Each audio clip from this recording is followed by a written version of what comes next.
Hello guys and welcome to Painting Panzers. Today I've got my favourite producer of vehicles on the channel in terms of his actual models. It's Ron Cortez, otherwise known as Counlane Models.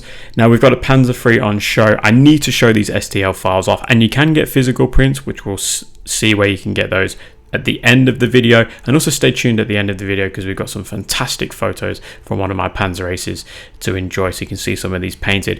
But yes, this is a Panzer III. It's full of detail. It is mind-blowingly good. Everything is heavily researched from what I can understand.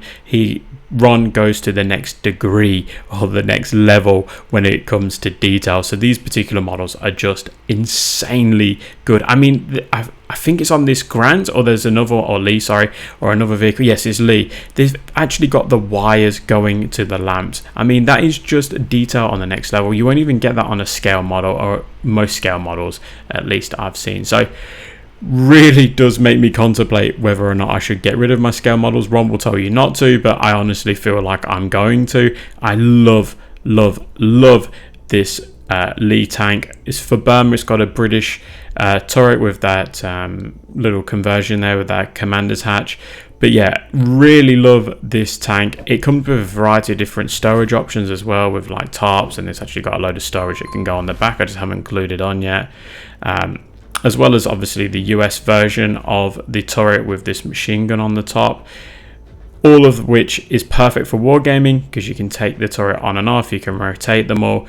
Really nice. You don't have to mess around with photo etch parts and gluing a million different parts on. There is some parts to these files that need to be glued, but it's very easy to do. Just use some cheap super glue and you'll be able to get them on nicely.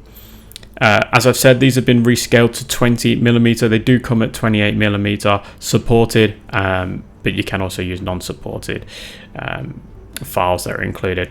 Then we've got a Stug here, which again is just so bloody nice. I mean, come on, you would not be unhappy if you got one of these. It just blows my mind how good the detail is on these particular models. It comes with a variety of different versions of the hatch if you want them open, closed. This particular one's got his sights coming out of the top there as well. Love it. Yeah, really just amazing. All of the little towing cables and stuff, just so nicely detailed. It even comes with some netting as well, which just looks great. Now, it does come with a variety of accessories. As I said, I've mentioned the netting and the storage and stuff like that, and they're all here. So yeah, and all that shuts and fits onto that Stug really nicely, like super nicely. Then we've got a Char 1B that I painted up quite long ago now. I think it's over a year ago now. Mardav Miniatures were kind enough to collaborate with me, and they sent me out this physical print of Ron's, which at the time I didn't know it was Ron's print. I just assumed it was a print from Mardav in terms of something they made, but no, it's definitely Ron's print, and it was an absolute joy to paint. I remember obsessing over it when I was painting. So yeah, really amazing work here, and I'm gonna end up just getting my own STLs for these as well, because I wouldn't mind adding a few more in, and perhaps try and painting one in French colours as well. Do something a little different.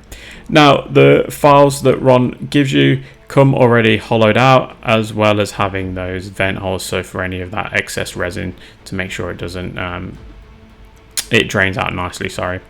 Now, this particular Stug, as you can tell by the size of it, has been reduced to 15mm. So for those of you that play Flames of War, or you want to collect at smaller scales, you can print 50mm. This particular one is a reference file that he gives you that he doesn't want you to print, but I printed it anyway. But I will say I have successfully printed the 50mm version with all the little accessories perfectly fine. And here I'm just showing you the difference in size.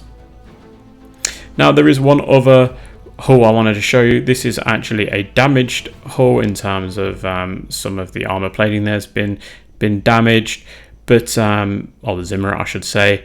But yeah, really nicely, all historically looked into, and I believe this one is part of his Arnhem series. It's got 2 tanks there, which is just great. Really nicely done. Now, as I said, they come in a variety of file packages. So you've got the STL files, and then they come supported or unsupported, and it has a few different bits in there. I just used Chichi Box for my 20mm models. I don't use the supported version that Ron provides. I used the automatic support option in this program, and that just worked nicely for printing at 20mm.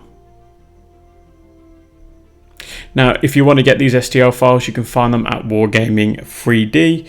There is tons of files on there, mainly covering the same type of vehicles. As you can see, there's loads and loads of Stugs. There's a few variations of the Panzer D, as well as the Panzer III, the T-34, Shermans. I mean, he does have a couple more on there, some French vehicles, a couple of British.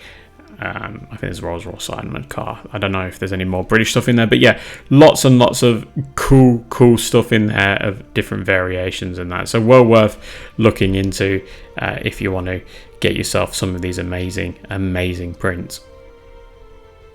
Now, if you don't have access to a printer, you can get them at Mardav Miniatures. Mardav are awesome, highly recommended using them if you want physical prints, and they come up a variety of different scales. Now, I'm going to end the video here, but do stick around because we've got some fantastic photos from one of my Panzer races, Mike T, of some painted Counlane Models miniatures, so check them out now.